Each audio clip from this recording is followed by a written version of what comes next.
Marcus Williams strutted into Providence Municipal Court like he owned the place, his NBA future seemingly guaranteed despite facing armed robbery charges.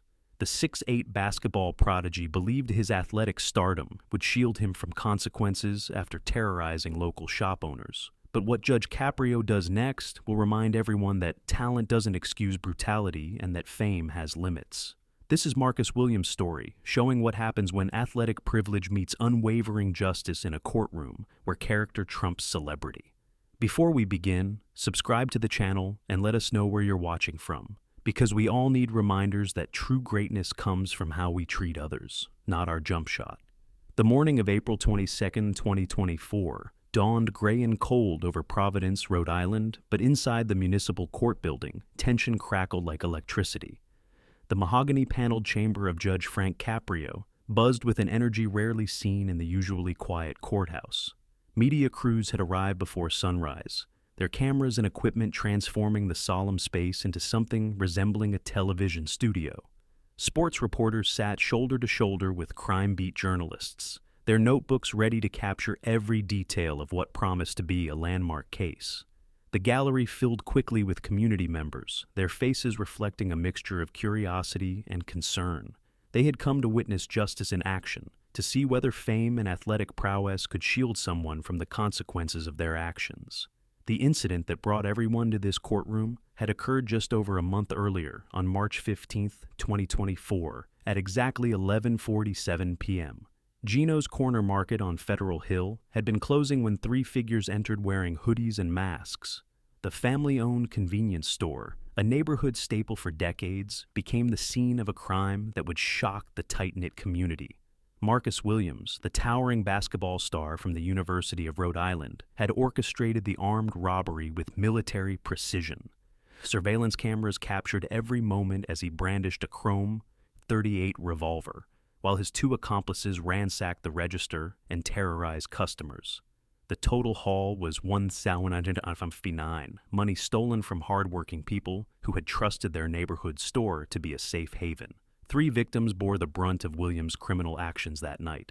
Salvatore Benedetto, the 67-year-old store owner, had spent 4 decades building his business from nothing, serving the Federal Hill community through countless ups and downs. The shock of having a gun pointed at his face triggered a minor heart episode that landed him in the hospital overnight. His 40 years of trust and goodwill with the neighborhood had been shattered in a matter of minutes. Maria Santos, a 34-year-old single mother of 3, was working the night shift to make ends meet when Williams and his crew burst through the door. The terror she experienced that night left her unable to return to work for 6 weeks, her income lost while she struggled with trauma and nightmares. Her children watched their mother jump at every sound, their own sense of security destroyed by witnessing her fear. Giuseppe Torino, an 82-year-old man who had simply stopped by to pick up medication for his ailing wife, became collateral damage in Williams' crime spree. The elderly customer was knocked to the ground during the chaos, suffering bruised ribs and lasting emotional distress. His weekly routine of caring for his wife was disrupted by doctor visits and physical therapy sessions. The evidence against Williams was overwhelming and undeniable. Security cameras had captured crystal-clear footage of his face when his mask slipped during the robbery. His distinctive 6'8" frame was impossible to miss, and his championship ring glinted under the store's fluorescent lights. DNA evidence recovered from his discarded mask provided scientific proof of his presence at the scene. Multiple witnesses had identified not only his physical appearance, but his voice and mannerisms. The young man who commanded respect on basketball courts across New England had used that same commanding presence to terrorize innocent people trying to make an honest living. As the courtroom filled to capacity, the weight of these facts hung heavy in the air. This was no longer about basketball statistics or NBA draft projections. This was about justice, accountability, and whether the talents that made Marcus Williams special on the court would mean anything when facing the consequences of his choices off it. Marcus Williams dominated the defendant's table in a way that seemed almost theatrical, his 6'8" frame making the courtroom furniture appear childlike beneath him. Every inch of his presence screamed privilege and entitlement, from his perfectly tailored Armani suit that cost more than most people in the gallery earned in a month, to the diamond-encrusted Rolex that caught the courtroom lights with each casual gesture. His appearance was that of a young man who had never been told no, never faced real consequences, and certainly never expected to find himself on the wrong side of a judge's gavel. The suit itself told a story of misplaced priorities. While his victim struggled to pay medical bills and lost wages from the trauma he had inflicted, Williams wore Italian wool worth several $1,000s. His shoes were handcrafted leather, polished to a mirror shine that reflected the fluorescent lights above. Even his haircut was a work of art, a perfectly styled fade that had clearly been touched up that very morning by an expensive barber. His nails were manicured, his skin glowing with the health and vitality that came from world-class athletic training and nutrition. Marcus Williams had been born in the roughest neighborhoods of Boston, where gunshots were more common than graduation ceremonies. His mother had worked 3 jobs to keep food on the table, while he grew from a scrawny kid into a basketball phenom who could dunk before his voice changed. The University of Rhode Island had offered him a full scholarship, a golden ticket out of poverty that came with academic support, housing, meals, and access to facilities that most students could only dream of. But somewhere along the path from inner-city survival to athletic stardom, Williams had lost his way. The young man who should have been grateful for every opportunity had instead become drunk on his own potential. Sports Illustrated had featured him on their cover with the headline, "The Next Big Thing," and NBA scouts followed his every game, calculating the millions of dollars he would earn within months of graduation. He averaged 28 points per game, leading his team to conference championships and March Madness appearances that had turned him into a household name across New England. The attention had warped his perspective on reality. Professors gave him passing grades regardless of attendance. Campus police looked the other way when he was caught breaking rules. Boosters slipped him cash and gifts that violated NCAA regulations, but went unreported.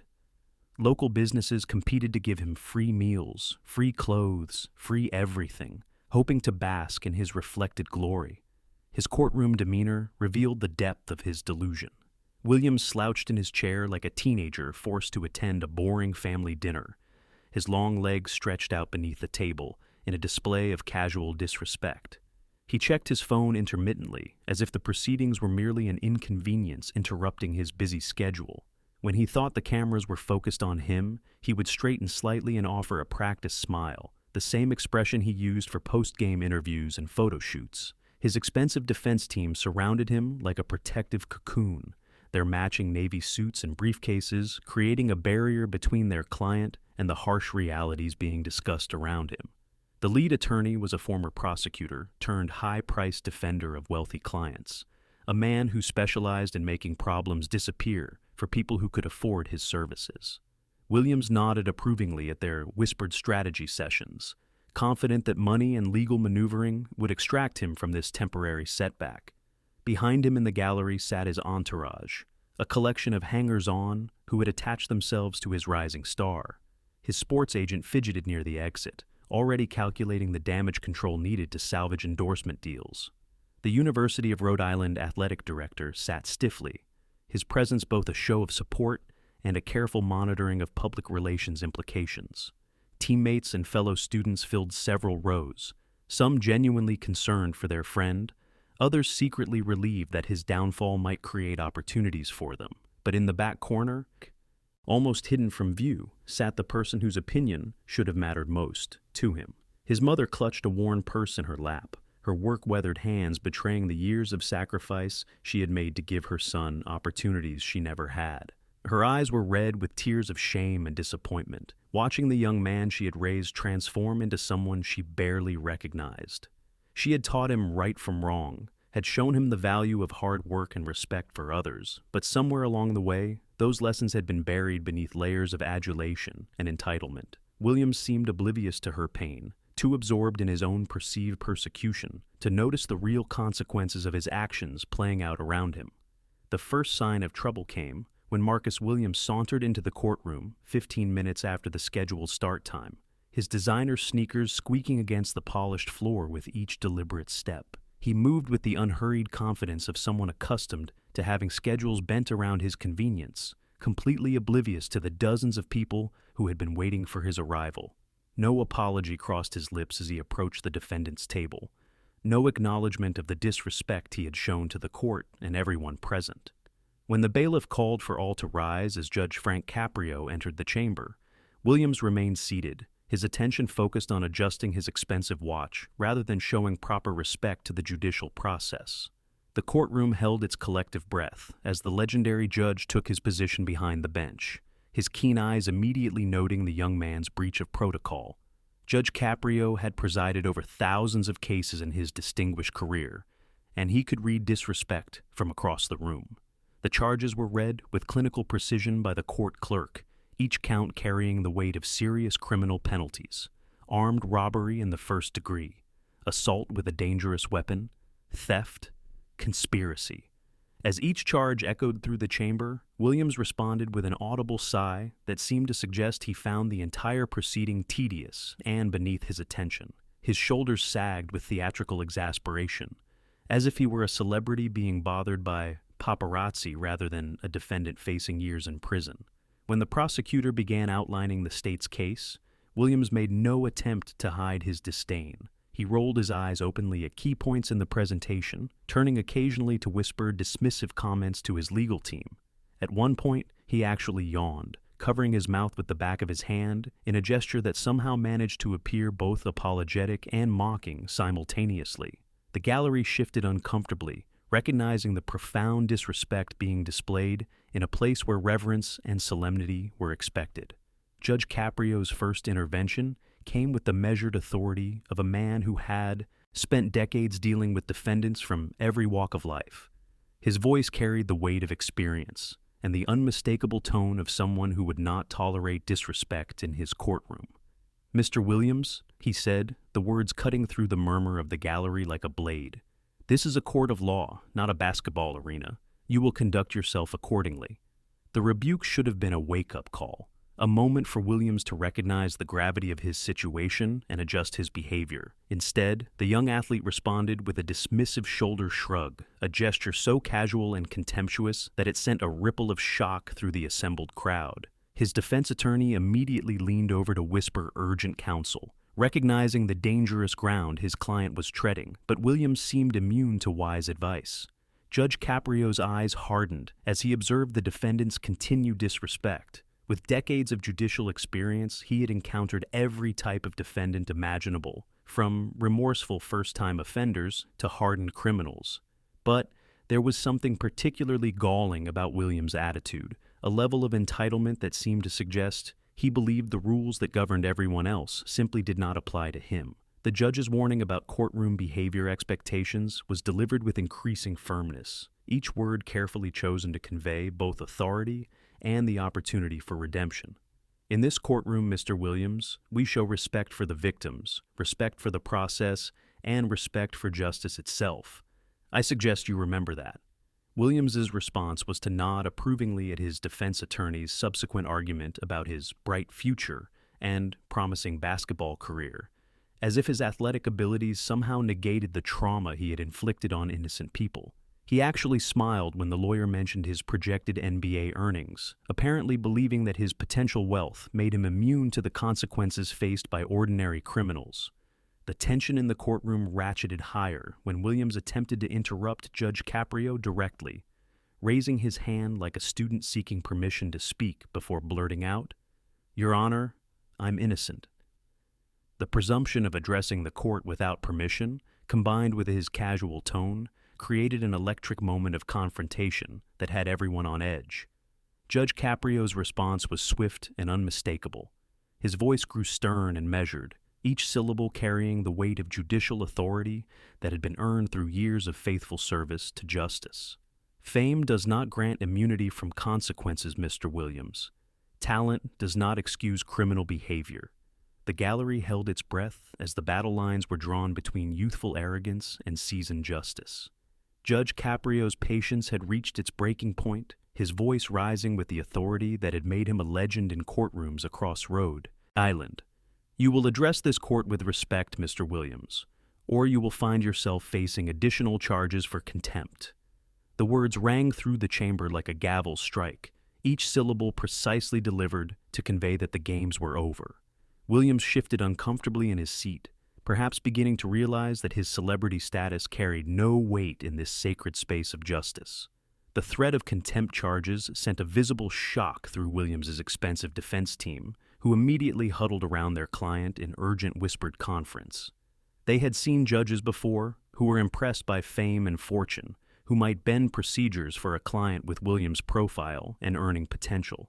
Judge Caprio was clearly not one of those judges. His reputation for fairness was matched only by his unwillingness to be intimidated by wealth, status, or celebrity. When the defense team attempted to file a motion to suppress the security footage, arguing that their client's rights had been violated during the initial investigation, Judge Caprio's denial was swift and uncompromising. The evidence was obtained legally, counselor. Your client's face is clearly visible, his actions are undeniable, and this court will not participate in legal gymnastics designed to help guilty parties escape justice. The ruling hit Williams like a physical blow, his confident posture deflating as he realized his most powerful piece of evidence would be seen by judge and jury alike. The judge's order for Williams to stand during all victim testimony was delivered with particular emphasis, forcing the defendant to show basic respect to the people whose lives he had shattered. These are not nameless statistics, Mr. Williams. These are human beings whose peace and security you destroyed for pocket change. You will stand and face them as they tell their stories. Williams rose reluctantly, his towering frame now feeling like a liability rather than an asset, as every eye in the courtroom focused on his obvious discomfort. The presentation of evidence began with devastating clarity. The prosecution's first exhibit was the security footage from Gino's Corner Market, enhanced and slowed to capture every detail of the crime. The large screen at the front of the courtroom flickered to life, showing the peaceful interior of the family store, moments before Williams and his accomplices burst through the door. The timestamp in the corner read 11:47 p.m., March 15, 2024, marking the moment when Williams's future changed forever. The footage was damning beyond any reasonable doubt. Williams's face was clearly visible when his mask slipped during the robbery, his distinctive height and build unmistakable even in the grainy black and white recording. The chrome revolver gleamed in his hand as he pointed it at terrified victims, his championship ring catching the store's fluorescent lighting. Every gesture, every movement, every threatening word was captured for posterity and presented to a courtroom full of people who could no longer see him as anything other than a criminal. DNA evidence followed the video presentation, with forensic experts explaining how genetic material recovered from Williams' discarded mask provided scientific proof of his presence at the crime scene. The expert testimony was dry and technical, but its implications were devastating. There was no arguing with chromosomes and genetic markers, no spinning the cold facts of molecular evidence that linked Williams directly to the weapon and the scene of the crime. Witness after witness took the stand to identify Williams, their voices steady despite the intimidating presence of his legal team and the media attention surrounding the case. Store employees who had seen him in the neighborhood before the robbery, customers who had been in the store during previous visits. Each identification chipped away at any remaining doubt about Williams's guilt, building an unassailable case that left his defense team scrambling for alternative strategies.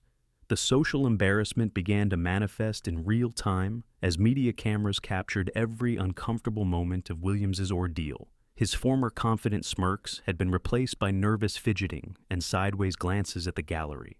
Students from the University of Rhode Island watched the proceedings with growing disappointment, their hero revealing himself to be something far less admirable than they had believed. Social media exploded with commentary about his arrogance and disrespect, with former fans expressing their disgust at his behavior, both in the courtroom and during the crime itself. Sports commentators who had once praised Williams's athletic gifts now questioned his character on live television.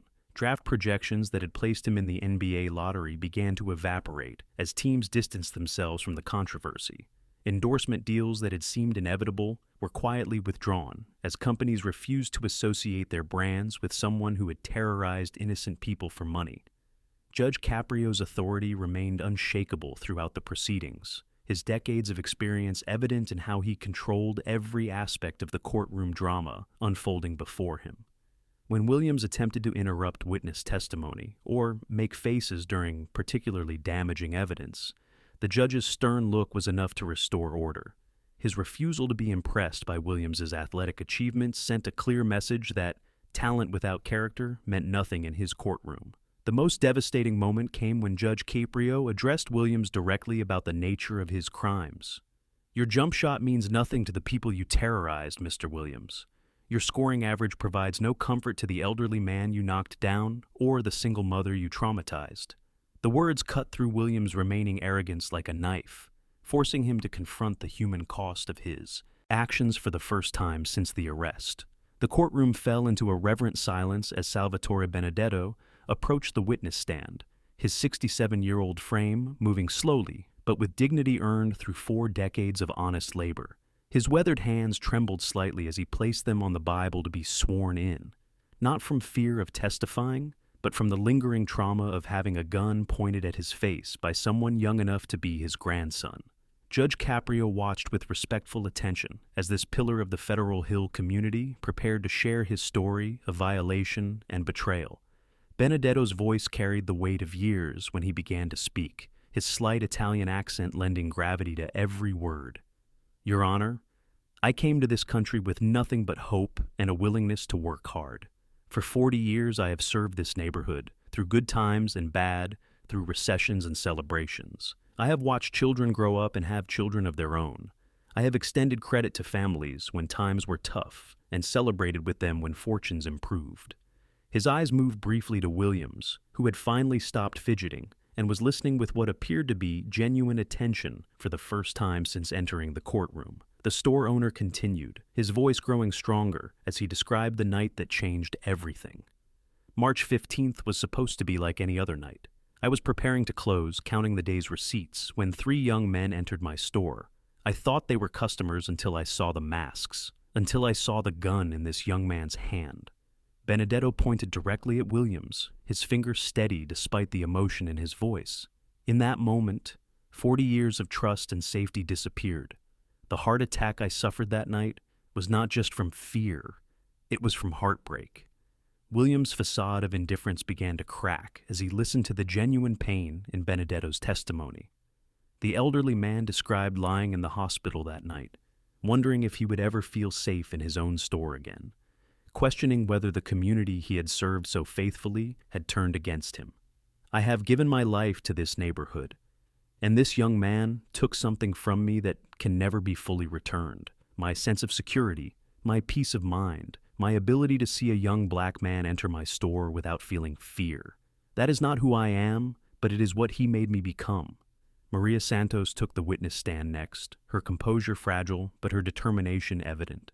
The single mother of 3 had lost weight since the robbery, her clothes hanging loosely on her frame as physical evidence of the stress and trauma she had endured. When she began to speak about the night that changed her family's life, her voice was barely above a whisper, forcing the entire courtroom to lean forward and strain to hear every devastating word.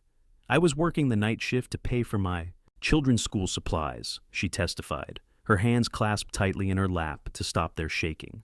"I have 3 babies at home, ages 6, 8, and 10, and I work 2 jobs to keep food on our table and a roof over our heads. That night, I thought I was going to die. I thought my children would wake up the next morning without their mother because this man decided that money was more important than human life." The impact on her children became the most heartbreaking part of her testimony. Santos described how her 6-year-old daughter had stopped sleeping through the night, waking up crying and asking why mommy jumped at every sound.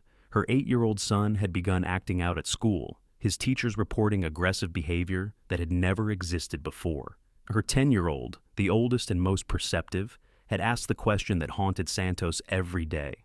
"Mommy, why did that man want to hurt you?" Williams's expensive watch caught the courtroom lights as his hands began to shake almost imperceptibly. For the first time since entering the courthouse, he was seeing his victims as real people rather than obstacles to his freedom. The arrogant smirk that had characterized his demeanor was completely gone, replaced by something that looked almost like shame.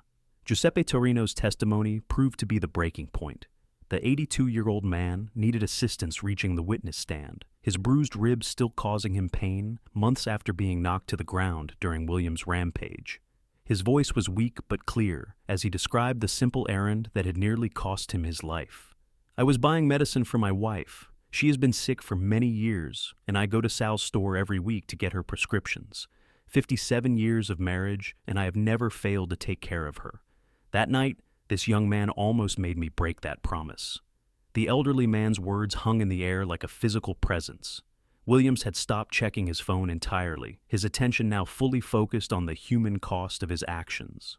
When Torino described lying on the cold floor of the store, wondering if he would live to see his wife again, something fundamental shifted in Williams's expression. The mask of entitlement and arrogance finally slipped completely away. Judge Caprio seized the moment to address Williams directly, his voice carrying the moral authority that had made him legendary. "Do you understand the fear you put in these people's hearts, Mr. Williams? Do you comprehend that your few minutes of criminal behavior have created months of suffering for innocent people?" The questions hung in the air, demanding answers that Williams was finally beginning to understand he could not avoid. The security footage played one final time, but now the courtroom watched it through different eyes. This was no longer just evidence of a crime, but documentation of the moment when 3 decent people's lives were forever changed by one young man's selfish choices. Williams watched himself laughing during the robbery, and the sound of his own cruel laughter seemed to echo through the chamber like an accusation. In the gallery, his mother's audible gasp could be heard throughout the courtroom as she witnessed her son's actions for the first time. The young man she had raised, the boy she had sacrificed everything to give opportunities, had become someone she no longer recognized.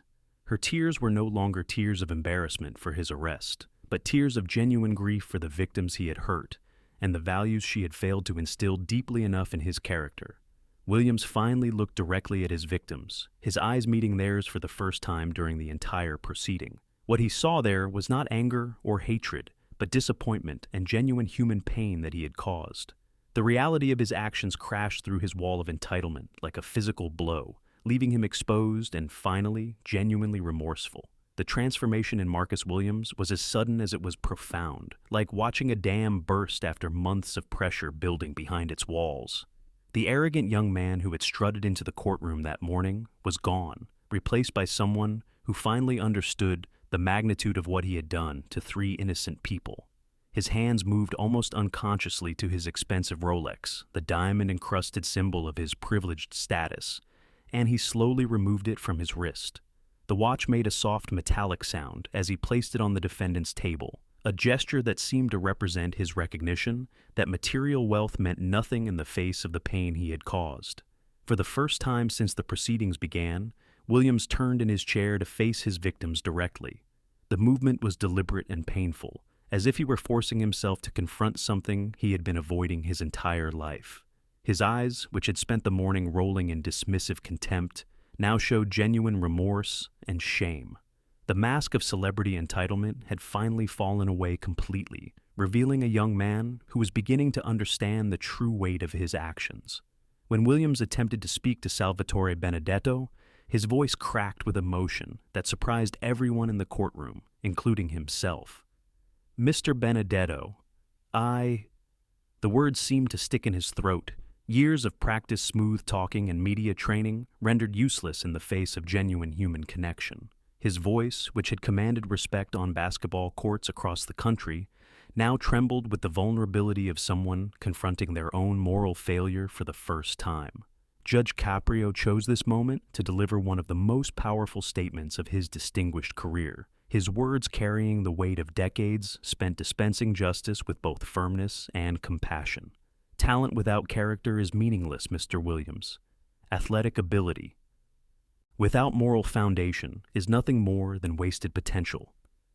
The judge's voice filled every corner of the courtroom, reaching not just Williams, but everyone present who needed to hear the message about what truly mattered in life. The judge continued, his tone shifting to that of a mentor rather than just an arbiter of justice.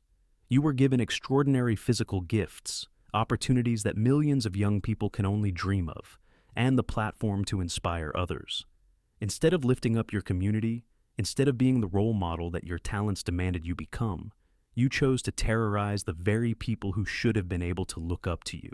Each word landed with precision, stripping away the last vestiges of Williams's self-justification and forcing him to confront the person he had chosen to become. Judge Caprio's explanation of privilege and responsibility resonated through the chamber like a masterclass in moral leadership. These people you hurt, Mr. Benedetto, who built his business from nothing, Mrs. Santos working night shifts to feed her children, Mr. Torino caring for his sick wife. These are the backbone of our society. They are the ones who deserve our protection and respect, not our exploitation and violence. The words painted a picture of community values that Williams had forgotten in his rise to athletic stardom. The immediate transformation in the courtroom atmosphere was palpable. Media representatives who had entered that morning, ready to cover a celebrity scandal, found themselves witnessing something far more profound. A moment of genuine moral reckoning. The cameras that had been focused on capturing Williams' arrogance now documented his breakdown, but the footage felt less like sensationalism and more like a documentary about human redemption. The gallery that had buzzed with whispered commentary fell silent as Williams' mask completely disintegrated. Fellow students from the University of Rhode Island watched their former hero with expressions ranging from disappointment to a grudging respect for his apparent genuine remorse. The athletic supporters who had filled several rows that morning began to see Williams not as a victim of circumstance, but as someone who had failed to live up to the values they thought he represented. His sports agent, who had been calculating damage control strategies all morning, quietly gathered his briefcase and slipped toward the exit. The business relationship that had seemed so promising just hours earlier was clearly over, another casualty of Williams' poor choices. Endorsement deals that had been in negotiation were being terminated by text messages and phone calls happening in real time outside the courtroom. The University of Rhode Island athletic director shifted uncomfortably in his seat, already composing the statement that would distance the institution from Williams' actions while trying to salvage the basketball program's reputation.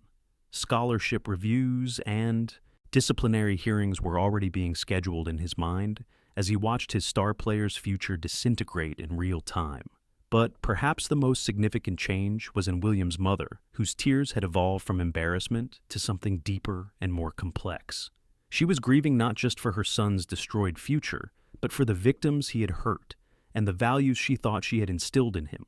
Her disappointment was visible in every line of her face, but so was a mother's unconditional love, and her hope that this moment might mark the beginning of her son's journey back to the person she had tried to raise him to be. Williams himself seemed to shrink physically as the weight of his actions fully settled on his shoulders. The towering presence that had dominated basketball courts and intimidated opponents now seemed diminished, humbled by the realization that true strength came from character, not physical prowess. His expensive suit, which had seemed like armor that morning, now felt like a costume from a play he no longer wanted to perform in. The silence that followed Judge Caprio's words was not empty, but full of possibility, the kind of quiet that comes when everyone present understands they are witnessing something significant. This was no longer just a criminal sentencing, but a moment of moral education that would resonate far beyond the walls of the Providence Municipal Court. Judge Caprio rose from his bench with the solemnity of a man who understood that the words he was about to speak would echo far beyond the confines of his courtroom. His decades of judicial experience had taught him to recognize pivotal moments, and this was clearly one of them. The chamber fell into absolute silence as he prepared to deliver not just a sentence, but a lesson about accountability, privilege, and the true meaning of justice in American society. "Mr. Williams," Judge Caprio began, his voice carrying the weight of moral authority that had made him a legendary figure in Rhode Island's legal community. "You had every advantage that life could offer. You were blessed with extraordinary physical talents that open doors most people never see. You received a full scholarship to a prestigious university, academic support to ensure your success, and the kind of future earning potential that represents the American dream fulfilled." The judge paused, allowing the weight of those advantages to settle over the courtroom before continuing. "You were given not just opportunities, but responsibilities. When a young person receives such gifts, society expects them to use those blessings to lift up others, to serve as a role model, to show that hard work and good character can overcome any obstacle. Instead, you chose a different path entirely." Judge Caprio's voice grew stronger as he outlined the core of Williams' moral failure. You chose to terrorize the very people who represent the best of our community. Mr. Benedetto, who spent 40 years building trust and serving his neighbors. Ms. Santos, working 2 jobs to provide for her children. Mr. Torino, caring for his sick wife with devotion that spans nearly 6 decades. These are the people who make our society work, who deserve our protection and respect, not our exploitation. The sentence, when it came, was delivered with clinical precision but unmistakable firmness. I hereby sentence you to serve 3 to 5 years in the Rhode Island Department of Corrections, with the possibility of parole after serving a minimum of 30 months, contingent upon your behavior and genuine demonstration of rehabilitation. The words landed like hammer blows, each syllable marking the end of Williams' basketball career and the beginning of a very different chapter in his life. But Judge Caprio was far from finished. The financial restitution he ordered went far beyond simple repayment of stolen money. You will pay $50,000 in victim compensation, money that will go toward medical bills, lost wages, and counseling services for the people whose lives you disrupted. This amount reflects not just financial damage, but recognition that your actions cause suffering that cannot be easily quantified or quickly healed. The additional conditions of Williams' sentence were designed to force him to confront the human cost of his actions every single day. You will complete 1,000 hours of community service, specifically in neighborhoods similar to the one where you committed your crimes. You will see firsthand how decent people struggle to build honest lives, and perhaps you will develop the empathy that your privileged upbringing apparently failed to instill. Judge Caprio's requirement for mandatory counseling addressed the psychological roots of Williams' criminal behavior. You will participate in anger management and life skills training because clearly, despite your educational opportunities, you have failed to learn how to channel your emotions and talents in productive directions. You will write personal apology letters to each victim, letters that demonstrate genuine understanding of the harm you caused, not the superficial remorse of someone simply trying to reduce their sentence. Perhaps most significantly, the judge prohibited Williams from profiting from his notoriety through media deals or book contracts. You will not be permitted to monetize your criminal behavior. There will be no movie deals, no tell-all books, no celebrity redemption tours. If you are to be redeemed, it will be through quiet service and genuine change, not through public relations campaigns designed to rehabilitate your image. The immediate reaction in the courtroom was swift and varied. Salvatore Benedetto nodded slowly, his weathered face showing satisfaction that justice had been served, but also a hint of hope that Williams might genuinely change.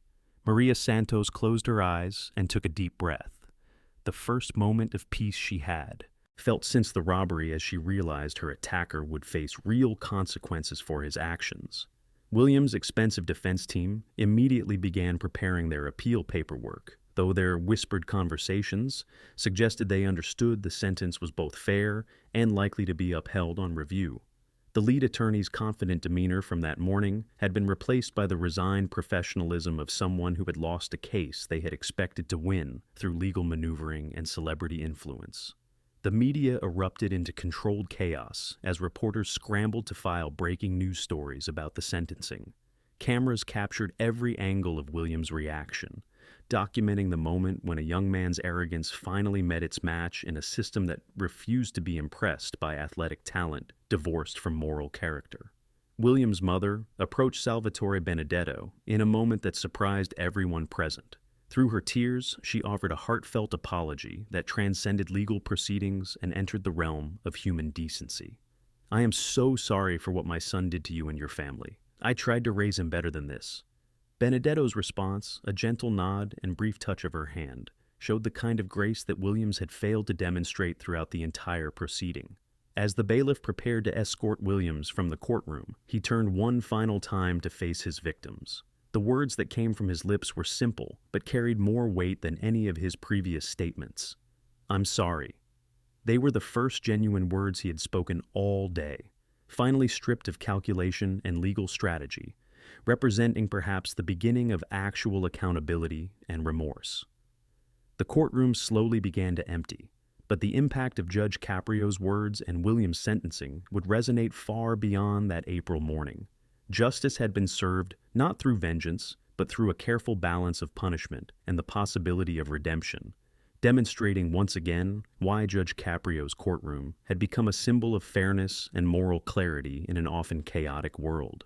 The transformation of Marcus Williams during his 2.5 years in the Rhode Island Department of Corrections became a case study in genuine rehabilitation that surprised even the most optimistic observers. The arrogant young man who had entered prison believing he was a victim of circumstance emerged as someone fundamentally changed by his confrontation with consequence and accountability. During his incarceration, Williams earned a business degree through correspondence courses, spending countless hours in his cell studying subjects that had once seemed irrelevant to someone destined for NBA stardom. The real measure of his change came through his work as a mentor to at-risk youth who visited the correctional facility as part of intervention programs. Williams found purpose in sharing his story with teenagers who saw in him a cautionary tale about how quickly privilege could be lost through poor choices. His height still commanded attention, but now he used his presence to warn young people about the seductive dangers of believing that talent alone could substitute for character and moral reasoning. Upon his release, Williams faced a world that had moved on without him. The NBA draft class he should have entered had already established their careers, earning millions while he learned to navigate life as a convicted felon. Professional basketball was no longer an option, but Williams discovered that his true calling lay in community work with organizations that served the same neighborhoods he had once terrorized. His work was quiet and unglamorous, far from the spotlight that had once defined his existence. The viral response to his courtroom appearance had exceeded 10 million views across various social media platforms, making the footage one of the most watched examples of judicial proceedings in recent memory. The hashtag Judge Caprio Justice became a rallying cry for people who believed that the justice system could still function with both firmness and fairness. Comments sections filled with discussions about privilege, accountability, and the difference between celebrity and true character. Sports analysts and commentators used Williams' case as a touchstone for broader conversations about the responsibilities that came with athletic gifts and public attention.